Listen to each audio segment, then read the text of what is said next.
The first thing you can do is where your organization actually is in your technology landscape. Find that out. Not where you want to be, not where your marketing materials say you are, but where you actually are. Do your people have the skills to use the tools you've already bought?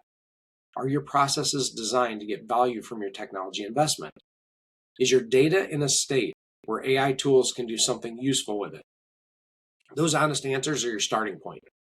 The second thing is to stop treating technology projects as a separate from people projects. Every technology implementation is a change management project in disguise. If you plan for rolling out a new tool that doesn't include a plan for helping people actually change how they work, you've only got half a plan. The other half is what makes it work. And the third thing, and this one is specific to leaders in every sector, it's to invest in staying informed. The technology landscape is moving fast. You don't have to be a technical expert, but you do have to understand enough to ask the right questions, make informed decisions, and recognize when the advice you're getting is serving your organization rather than the person selling you something. That's part of what this show is for. And it's part of why building a relationship with a trusted technology advisor, someone who understands your sector and isn't trying to just hit a sales quota, that's valuable. And the fourth thing is to remember that every other organization in your sector is navigating the same landscape.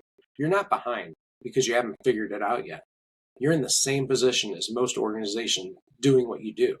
The ones that get ahead are the ones they don't have the biggest budgets or the most advanced tools. They're the ones that are most intentional about how they use what they have. Now, whether you're running a county government agency, a small manufacturing company, a nonprofit, a school district, or a commercial business of any size, the technology landscape you're navigating right now is real, it's complex, and it isn't going to slow down.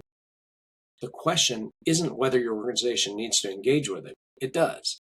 The question is whether you're going to engage with it intentionally, with a clear sense of where you are, where you're going, and what it's going to take to actually get there, thinking with the end in mind.